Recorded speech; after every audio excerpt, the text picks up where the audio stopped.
बिस्मिल्लाहिर्रहमानिर्रहीम। अस्सलाम वालेकुम स्टूडेंट्स। आपको आज के इस वीडियो सेशन में खुशामदीद। स्टूडेंट्स, आज हम वर्जीनिया वुल्फ का लिखा हुआ एक बहुत important novel Mrs Dalloway, note करिए, Mrs Dalloway, DALLO Dalloway, Mrs Dalloway को डिस्कस करेंगे, जो कि one of the modern novelist की टेक्निक्स को यूज़ करते हुए लिखा गया है। इसमें स्टूडेंट्स हम इसकी आज के लेक्चर में तो इसकी ब्रीफ समरी और इसका थोड़ा सा इंट्रो हम देखेंगे। बेहतर विजिबिलिटी के लिए मोबाइल को रोटेशन के ऑप्शन पे लगाइए। स्टूडेंट्स, इसके बाद जो दूसरे लेक्चर्स होंगे इससे जो रिलेटेड हैं, इससे जो जुड़े हुए हैं, जैसे इसमें स्ट्रीम ऑफ कॉन्शियसनेस की एक वीडियो वो आपके लिए इंशाल्लाह अपलोड की जाएगी, और इसके अलावा इसके जो मेजर थीम्स हैं और मेजर करैक्टर्स की जो 2 वीडियोस हैं वो आपके लिए अपलोड की जाएंगी। इससे पहले इसकी एक वीडियो उर्दू में जो इसका जो तारफ़ था वो आपके साथ मैं शेयर कर चुका हूँ। आइए स्टूडेंट्स, विदाउट वेस्टिंग टाइम आगाज़ करते हैं। Mrs Dalloway is the most famous novel by Virginia Woolf. ये वर्जीनिया वुल्फ का लिखा हुआ एक सबसे उनका जो फेमस नावल है, और इस नावल की जो फेम की वजह है वो मैं आगे चल के आपको बताऊँगा कि इस नावल की फेम की वजह क्या है। This novel was written in 1925। ये नावल जो 1925 में लिखा गया। द टाइमिंग, और इस नावल के अंदर जो टाइमिंग दिखाई गई है वो 1923 की दिखाई गई है। याद रहे स्टूडेंट्स कि आपको इसमें थोड़ा सा जो वर्ल्ड वार 1 है उसके वाले से भी आपको नॉलेज होना चाहिए। इससे रिलेटेड वर्ल्ड वार 1 और वर्ल्ड वार 2 से रिलेटेड कुछ वीडियोस जो हैं आप ज़रूर जो है वो यूट्यूब से इसको सर्च ज़रूर किया करें। इसके बारे में नॉलेज आपके पास होना चाहिए, क्योंकि वर्ल्ड वार 1 के दौरान का जो लिटरेचर है और वर्ल्ड वार 1 के बाद का और वर्ल्ड वार 2 और के दरमियान और उसके बाद का जो लिटरेचर है वो हमारे सिलेबस में कुछ कुछ शामिल है। तो we should also have a brief knowledge of the world war 1 and world war 2।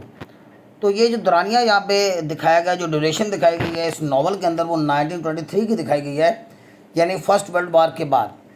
First world war जो है वो 1914-15 से इसका तकरीबन आगाज़ होता है और वो 1920-21 तक वो जारी रहती है।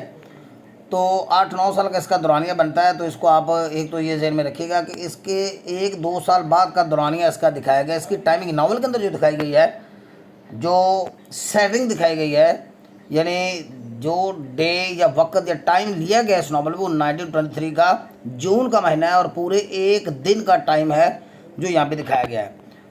So after the first world war के बाद जो है ये नावल लिखा गया। The total duration of the story is only 1 day. और इस नावल की जो ड्यूरेशन है वो सिर्फ 1 दिन पर मुश्तमिल है। सुबह से लेकर तकरीबन कोई रात तक ये नावल जो है वो मतलब उसके दौरान जो है वो करैक्टर्स की मूवमेंट और करैक्टर्स का आपस में इंटरेक्शन दिखाया गया है। सिर्फ 1 दिन का इसका जो है वो दौरानिया है।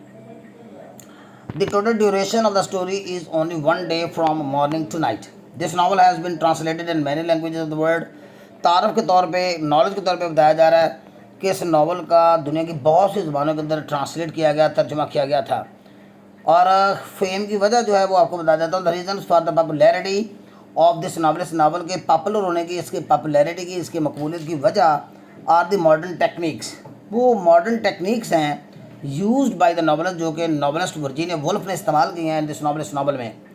The story of this novel, इस नावल की जो कहानी है बहुत ब्रीफ सी है। एक छोटा सा इंसिडेंट है, एक सोशल गैदरिंग है, एक पार्टी है, उस पार्टी को दिखाया गया। लेकिन असल मेन मसला, असल में मेन चीज़ ये पार्टी नहीं है।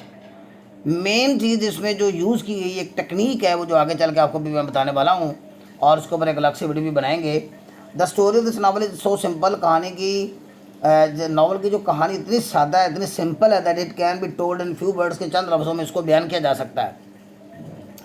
We see very ordinary events. हम बहुत एक आम से वाक़या देखते हैं इस नावल में। कोई स्पेसिफिक इंसिडेंट्स नहीं है, कोई डिटेल्ड कोई जंगें नहीं है, यहाँ पे कोई एडवेंचर नहीं दिखाई गई इस नावल के अंदर, ऐसा कुछ नहीं है। बिल्कुल सिंपल सी स्टोरी है। और by using the technique of stream of conscious और स्ट्रीम ऑफ कॉन्शियसनेस की जो टेक्निक इस्तेमाल कर की है राइटर ने, ये बड़ी इंपॉर्टेंट है इसके अंदर। यानी इस नावल को समझने के लिए आपको स्ट्रीम ऑफ कॉन्शियसनेस का इल्म होना चाहिए। तो एक तो स्टूडेंट्स, इसकी जो नेक्स्ट वीडियो जो है स्ट्रीम ऑफ कॉन्शियसनेस पे जो बनाई जाएगी उसको डिटेल्ड मैं बनाऊंगा, तो उसको आप ज़रूर देखिएगा। लेकिन फ़िलहाल इस नावल की समरी को थोड़ा सा समझने के लिए मैंने आपको लिए ये थोड़ी सी इसकी ना ब्रीफिंग यहाँ पे दे दी है। By using the technique of the stream of consciousness की टेक्निक को इस्तेमाल करते हुए, यानी अब स्ट्रीम ऑफ कॉन्शियसनेस की टेक्निक है क्या, ये ज़रा थोड़ा सा आपको ब्रीफली मैं बता देता हूँ, मैंने मेंशन भी कर दिया है। ये एक नैरेटिव मेथड है, ये एक नैरेटिव टेक्निक है, यानी कहानी सुनाने का ये कोई मेथड है, ये एक तरीका है, विच डिस्क्राइब्स हैपनिंग, जो को वाक़यात बयान करता है, इन द फ्लो ऑफ थाट्स, यानी किस तरह, यानी जो उन वाक़यात को बयान करता है, कौन से वाक़यात, in the flow of thoughts in the mind of the character, यानी किसी किरदार के माइंड के अंदर वो जो सोचों का एक फ़्लो चल रहा होता है ना, उन फ्लो में जो हैपनिंग्स होती हैं वो राइटर जो है इस तरह के स्ट्रीम ऑफ कॉन्शियसनेस के नावल में दिखाता है। ज़रा दोबारा सुन लीजिए। आ नरेटिव मेथड, ये एक नरेटिव टेक्निक है, एक नरेटिव मेथड है विच डिस्क्राइब्स द हैपनिंग, जो कि उन वाक़यात को बयान करती है। अब वाक़यात ये रियल लाइफ में हमारे सामने जैसे होते रहते हैं वो वाले वाक़यात नहीं हैं, बल्कि ये माइंड के अंदर चलने वाले, माइंड के अंदर होने वाले की जो वर्किंग है ना, और वो जो किरदार के जो ब्रेन के अंदर, जो माइंड के अंदर एक चीज़ चल रही होती है, उसका जो फ़्लो है ना, फ्लो ऑफ थॉट्स को, उसके अंदर होने वाले वाक़यात को मुसन्नफ़ बयान करते होते हैं। इट इज़ अ स्टाइल, ये एक ऐसा स्टाइल है of writing which developed in 20th century, जो कि 20th सेंचुरी में डेवलप हुआ था। ये 20वीं सदी का, मैंने आपको बताया कि एक मॉडर्न नावल है, और इसके डेवलप ज़माने में यानी 20वीं सदी में इस तरह के नावल्स जो हैं वो लिखे जा रहे थे। मॉडर्न नावल के अंदर ये स्ट्रीम ऑफ कॉन्शियसनेस की टेक्निक जो है वो इस्तेमाल की जा रही थी। तो वर्जीनिया वुल्फ जो है, इसलिए यही वजह है वर्जीनिया वुल्फ ने चूँकि यहाँ पे स्ट्रीम ऑफ कॉन्शियसनेस की टेक्निक को इस्तेमाल किया है। Virginia Woolf has shown the mental state, उसने ज़हनी कैफियत को दिखाया, मेंटल स्टेट को दिखाया, मैंने आपको बताया ना, condition of the character in this novel. There are 2 stories in this novel, यही वजह है कि इस नावल के अंदर 2 स्टोरीज चलती हैं। The major story this novel revolves around Mrs Clarissa Dalloway, और कहानी की जो मेन स्टोरी है, नावल की जो मेन कहानी है, वो मिसेस डैलोवे, क्लैरिसा पूरा नाम था, शादी से पहले उसका नाम क्लैरिसा था, लेकिन बाद में उसकी शादी रिचर्ड डैलोवे से हो गई, तो इसलिए वो मिसेस क्लैरिसा डैलोवे की शक्ल में आई।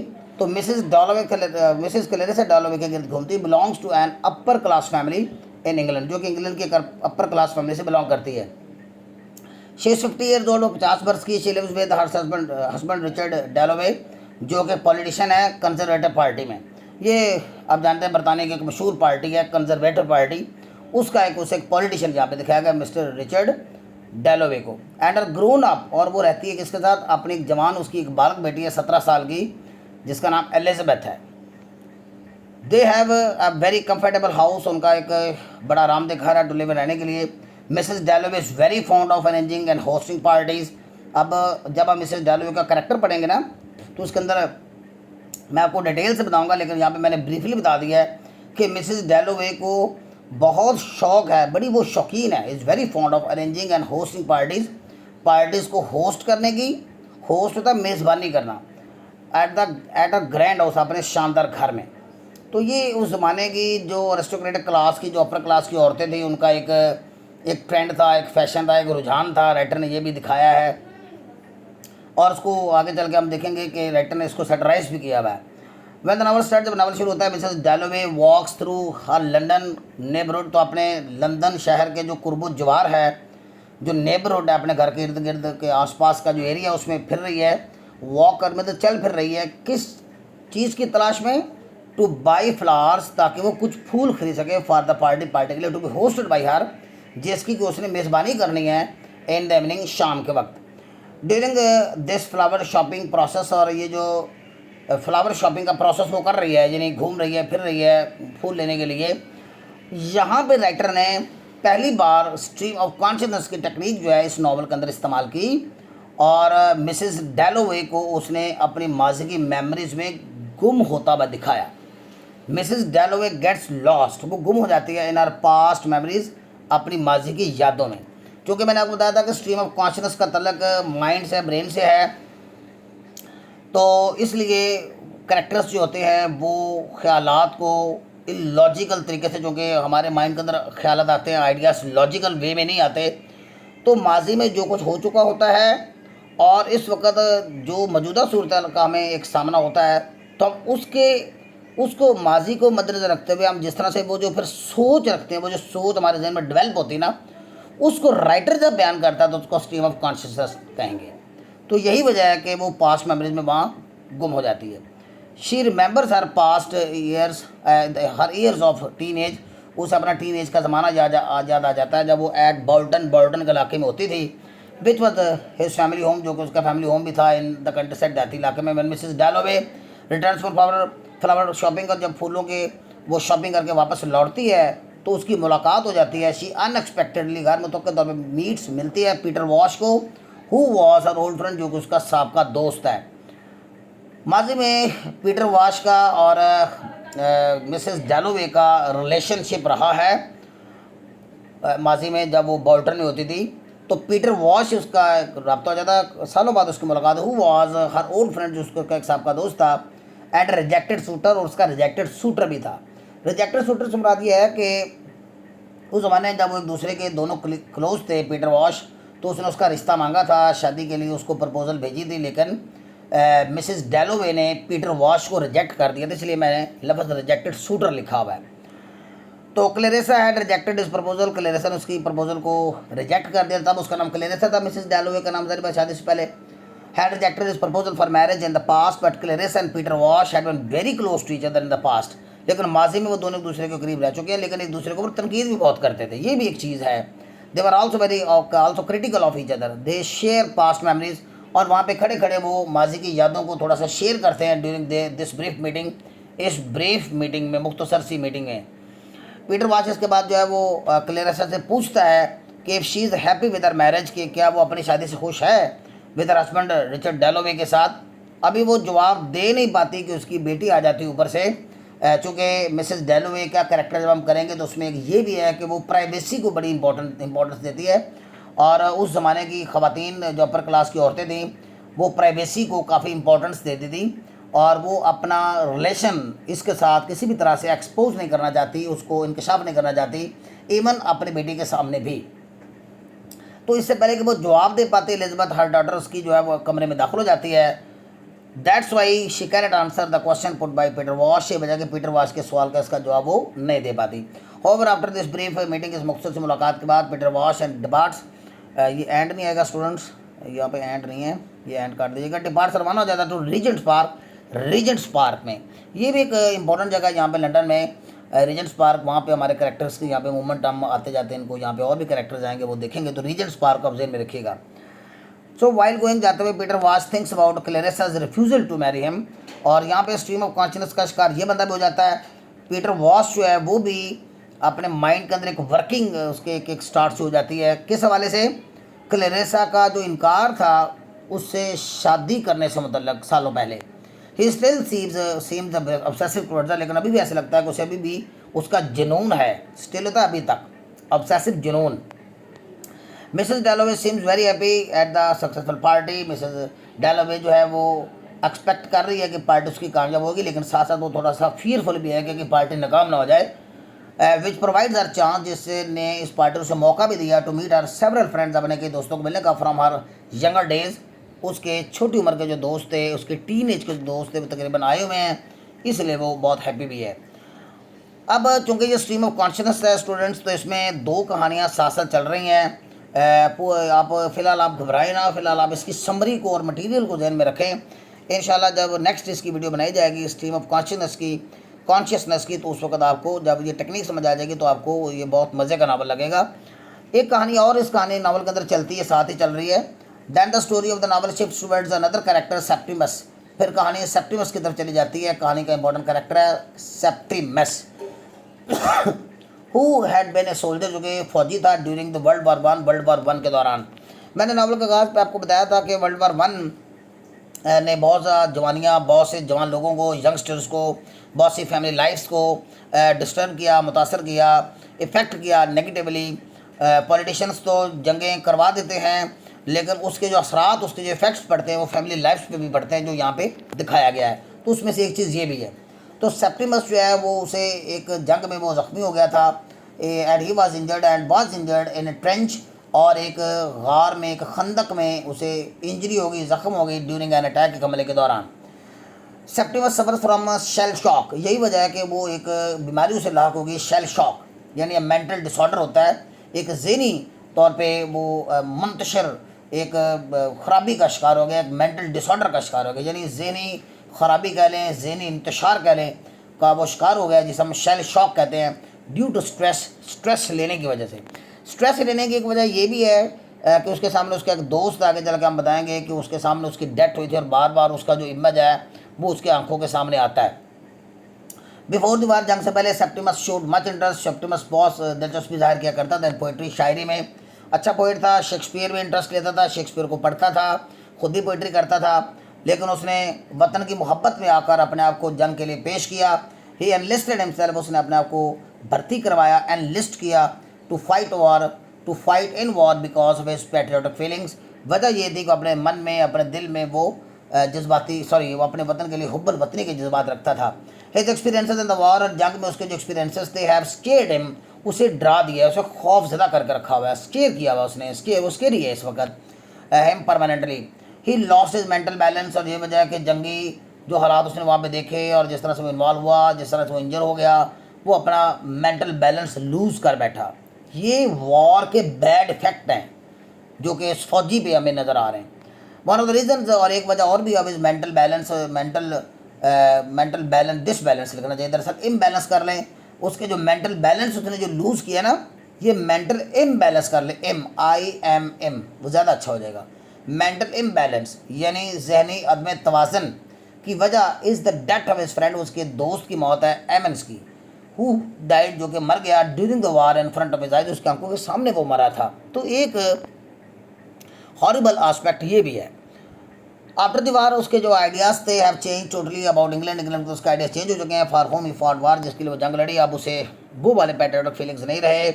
Septimus and is Italian wife, Septimus अपनी एक इटली की रहने वाली जो बीवी है जिसका नाम लुक्रेजिया है, पास द टाइम रीजन स्पार पर बन वक्त गुजारते हैं। They are waiting for a psychiatrist, और एक माहिर नफ्सियात जिसका नाम सर विलियम ब्रैडशॉ है का वेट करें for the medical and mental checkup, ताकि वो उसका मेडिकल, उसका तिब्बी और जहनी मुआयना करे। However Sir William Bradshaw does not listen to what Septimus says to him, लेकिन सर विलियम ब्रैडशॉ थोड़ा सा प्राउड भी है, थोड़ा सा कह लीजिए कि इनकॉन्सनट्रेट भी है, वो सेप्टिमस की बात को गौर से नहीं सुनता है जो सेप्टिमस उसे कहना चाहता है। Sir William Bradshaw suggest sending Septimus, और वो ये भी तजवीज़ देता है कि सेप्टिमस को आप लोग भेज दें टू मेंटल इंस्टीट्यूशन, किसी जहनी इंस्टीट्यूशन में, अदारे में, फॉर फर्दर ट्रीटमेंट, मजीद इलाज के लिए। कहानी एक बार फिर पार्टी की तरफ मूव कर जाती है, मूव बैक करती है, शिफ्ट बैक करती है, और the story once again shift towards Mrs Dalloway's party. Mrs Dalloway's party की तरफ चली जाती है। डेलोवे, असल में डेलोवे, डॉला नहीं डेलो, DA, डेलोवे है मिसेस डेलोवे की पार्टी। Richard Dalloway takes lunch with Hugh Whitbread, और उसका जो खामद है रिचर्ड डेलोवे, ये भी अटैक एक तंजिया तौर पर राइटर बताया कि उस ज़माने में जो हस्बैंड जो थे वो किस तरह से दूसरे जो साइड शोज़ हैं उनके अंदर इन्वॉल्व रहते हैं। ये थोड़ा हम देखेंगे आगे चल के जब हम थीम्स वगैरह करेंगे ना। तो बहरहाल रिचर्ड डेलोवे जो कि मिसेस डेलोवे का खामद है, वो ह्यूज वाइट ब्रेड के साथ लंच कर रहा है एंड लेडी बॉल्टन के साथ, who belong to high class of the society, जो कि सोसाइटी के बड़े तबके से तलक रखते हैं। ये खुद भी एक सोसाइटी के बड़े तबके से तलक रखते हैं, अपर क्लास से बिलोंग करते हैं, और यही वजह है कि वो कहते हैं ना पंजाबी के एक मुहावरा के खाना दे खान परौने, तो इस वास्ते उनके जो मेहमान हैं वो भी अपर क्लास के ही हैं। After the lunch had gossips, वो लंच के बाद एंड गॉसिप गपशप को फ्रेंड दोस्तों के साथ रिचर्ड डॉलवे को घर की याद आती है, और वो घर आता है और जब अपनी बीवी की तरफ तवज्जो देता है जब पार्टी का वो इंतज़ाम कर रही है, और ही हैज़ इंटेंशन, यहाँ पे उसका इरादा है to tell her that he loves her, और वो फूलों का गुलदस्ता पेश करके वो अपनी बीवी को ये इरादा रखता है कि उसे लव फीलिंग्स का इज़हार करे, बट ही कैन नॉट से सो, लेकिन ऐसा कह नहीं पाता because it has been so long, क्योंकि एक लंबा अरसा ही हो गया था जब उसने उसको इस तरह के लविंग वर्ड्स बोले। तो उसे तो अब याद भी नहीं कि आखिरी बार उसने अपनी बीवी को मिसेस डेलोवे यानी क्लेरेसा डेलोवे को कब लास्ट टाइम जो है वो आई लव यू कहा था। इसको भी हम जब थीम्स के अंदर करेंगे तो इस पॉइंट को हम ज़ेर बहस लाएंगे, और इसको निशाना तनकीद यानी सैटाराइज का जो क्वेश्चन है उसके अंदर भी देखेंगे। वाइल स्टैंडिंग देयर, वहाँ खड़े खड़े Mrs डेलोवे thinks over the world, और वहाँ पे मिसेस डेलोवे के ऊपर फिर एक वो स्ट्रीम ऑफ कॉन्शियसनेस राइटर ने जो दिखाई है, जो टेक्निक इस्तेमाल की है, वो खड़ी खड़ी वहाँ पे आपको जो एक खला वाले एक एम्प्टी किस्म का, एक बेमानी किस्म का जो एक तल्लक है ना, उसके ऊपर सोचने लग जाती है। दैट एग्जिस्ट बिटवीन पीपल, जो कि लोगों के दरमियान मौजूद होता है, even between husband and wife, हत्ता के खामद और बीवी के दरमियान भी। She is also very caring about her privacy. मैंने आपको नॉवल के शुरू में बताया था कि मिसेस डैलोवे जो है अपनी प्राइवेसी के मतलब जो है बड़ी कॉन्शियस है, वो सीक्रेट रखना चाहती है। अपना माजी का कोई उतना जो एक रिलेशनशिप उसका रह चुका है पीटर वॉश के साथ, वो उसने आज तक अपने खामद के साथ किसी का शेयर नहीं किया है, और वो ये समझती है कि कामयाब शादीशुदा ज़िंदगी का राज भी यही है। लेकिन एट द सेम टाइम उसे पता ही है कि ज़मीर तो उसको, अगर हम अदालत में अपने आप को पेश करें तो वो समझती है कि वो माजी में कैसी रही है, और इवन उसके खामद को भी इस चीज़ का नहीं पता, तो कभी कभी इस चीज़ से वो इरीटेट भी होती है। She gives much importance to the privacy which she has maintain या विच शी मेंटेन्ड, जो कि उसने बरकरार रखी है इन मैरिज अपनी शादी में। इस बात मोरोवर शी कंसिडर्स प्राइवेसी, वो प्राइवेसी को समझती है एज नेसेसरी थिंग, एक ज़रूरी चीज़ for successful relationship. However this privacy from her own husband, और लेकिन उसकी जो प्राइवेसी है खामद से भी sometimes prove slightly disturbing for her, उसके लिए हल्का सा कभी कभी उसको डिस्टर्बिंग भी साबित होती है। क्लेरेसा डैलोवे जो टर्न्स टुवर्ड्स द डॉटर, अपनी बेटी को रजू करती है। Elizabeth and his history teacher, और उसकी हिस्ट्री की एक टीचर है miss Kilmann.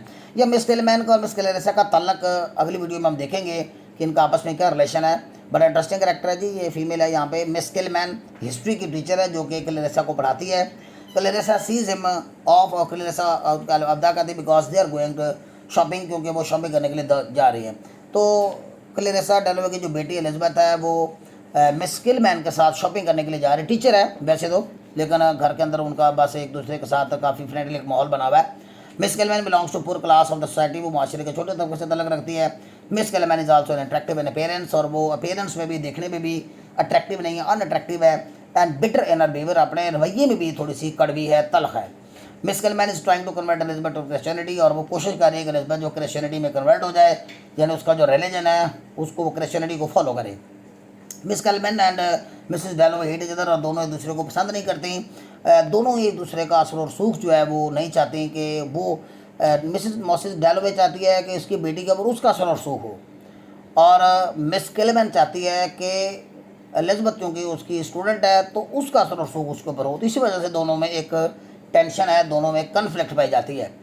They feel jealousy for each other, वो एक दूसरे के लिए जेलसी भी फील करती हैं। Man either of them tries to exercise influence Elizabeth, जब दोनों में से हर कोई एलिज़ाबेथ पे अपना इन्फ्लुएंस, अपना असर जो है वो साबित करना चाहती है। स्टोरी एक बार फिर जो सेप्टिमस की तरफ चली जाती है। The story once again shifts towards Septimus की तरफ चली जाती है, वो जो फौजी था, who is enjoying some moments of happiness, जो कि खुशी के लम्हात तक गुजार रहा है विद हिज वाइफ लुक्रेजिया के साथ इन द अपार्टमेंट, अपने रहायश में। रहायशी कमरे को, अब रहायशगाह को हम अपार्टमेंट कहते हैं। He is waiting to be shift to asylum, और आज मिस लुक्रेजिया वेट कर रही हैं कि कब जो है लोग आएँ और इसको पागल खाने में शिफ्ट किया जाए, अजाइलम मैड हाउस में शिफ्ट करना है। तो इसके लिए डॉक्टर होम्स भी वहाँ पे आते हैं। Doctor Holmes who is one of the doctors of Septimus, जो कि सेप्टिमस का एक डॉक्टर है, अराइव्स देयर, वहाँ पे आ जाता है। Septimus feels fear of doctor Holmes, वो डॉक्टर होम्स से डरता है, ख्वाइफ है, उसे डर महसूस होता है, और वो खदशा रखता है that he will destroy soul, कि उसकी रूह को वो डिस्ट्रॉय कर देगा। आउट ऑफ फियर की वजह से सेप्टिमस कमिट सुसाइड, वो खुदकुशी कर लेता है by jumping from the window of the house. तो उसे एक भूत नज़र आता है, ऐसे लगता है कि जैसे वो उसकी रूह को निकाल लेगा, उससे वो डिस्टर्बिंग लग रहा है। उसका इमेज तो पहले ही मैंने आपको बताया कि वो उसके मरे में दोस्त एवंस का इमेज उसकी आंखों के सामने आता रहता है, और इस लिहाज से वो मेंटल चूँकि डिसऑर्डर का शिकार है, इसलिए उसे वो जो डॉक्टर होम्स है वो अजीब सा दिखता है, और इसी वजह से वो उसे बचने के लिए खुदकशी कर लेता है अपने घर के जो विंडो है उसमें से कूद कर। Peter Walsh hears the voice of the ambulance to carry the dead Septimus, और सेप्टिमस को उठाने के लिए एम्बुलेंस आती है। पीटर वाश भी चूँकि या इसी इलाके में ही क्याम पजीर है, जो मैंने आपको बताया था, तो वहाँ पे वो उसकी एम्बुलेंस की आवाज़ सुनता है। Later on he goes to Mrs Dalloway's party, वो भी मिसेस डैलोवेस की पार्टी में चला जाता है, where most of the prominent guests और गेट उनके अंदर, जहाँ पे बहुत मुमताज़ मेहमान गए में। याद रहे मैंने यहाँ पे बताया नहीं, वहाँ पे वज़ीर आज़म भी, यानी इंग्लैंड का जो वज़ीर आज़म है वो भी कुछ देर के लिए हेलो हाय करके जाता है। Mrs Dalloway adheres the news of Septimus suicidal death, लेकिन मिसेस डैलोवे को वहाँ पे उसकी सुसाइडल डेथ यानी उसकी खुदकशी वाली मौत की खबर भी जब मिलती है, शी गोज साइड पे चली जाती है, डीपली थिंक्स अबाउट सेप्टिमस, और स्ट्रीम ऑफ कॉन्शियसनेस का शिकार हो जाती है, और फिर वो उसके बारे में सोचना शुरू कर देती है। She feels pity for him, उसके लिए तरस करती है। All the participants of the party के जो तमाम शुरका हैं, शरीककार हैं, वेट फॉर मिसेस डैलोवे का वेट करते हैं तो जॉइन दम, उनके साथ ज्वाइन करें। होवर आफ्टर फीलिंग पीसफुल, लेकिन पीसफुल महसूस करने के बाद she returns to the guest मेहमानों की तरफ वापस चली जाती है और यहाँ पे ये स्टोरी ख़त्म हो जाती है। स्टोरी देखा अपने स्टूडेंट्स के, सिंपल सा एक इंसिडेंट है, एक पार्टी है जिसमें अपने ही जैसे तबके के लोगों को इनवाइट किया गया है और सारी बात वहाँ पे खाना भी होगा, गैदरिंग होगी, गपशप होगी। छोटा सा वाक़या है, इंसिडेंट है जिसमें पूरा दिन एक बस सर्फ हुआ है। लेकिन राइटर ने जिस तरह से स्ट्रीम ऑफ कॉन्शियसनेस की टेक्निक इस्तेमाल करते हुए किरदारों के दिमाग के अंदर चलने वाली जो इनर वर्किंग है, उनके जो इनर थॉट्स हैं और उनके जो उनके माइंड के अंदर जो चलने वाले यानी फ्लो ऑफ थॉट्स के अंदर जो हैपनिंग्स हैं, उनको जिस तरह से राइटर बयान करती है, इस तरह से ये एक अच्छा नावल जो है वो बन जाता है। तो आइए स्टूडेंट्स, अब हम इसको क्लोज़ करते हैं और नेक्स्ट वीडियो में आपसे मुलाकात होगी इसके इम्पॉर्टेंट थीम्स पे या इसकी जो स्ट्रीम ऑफ कॉन्शियसनेस का जो क्वेश्चन है उस पर। Okay students, till next video, अल्लाह हाफिज़।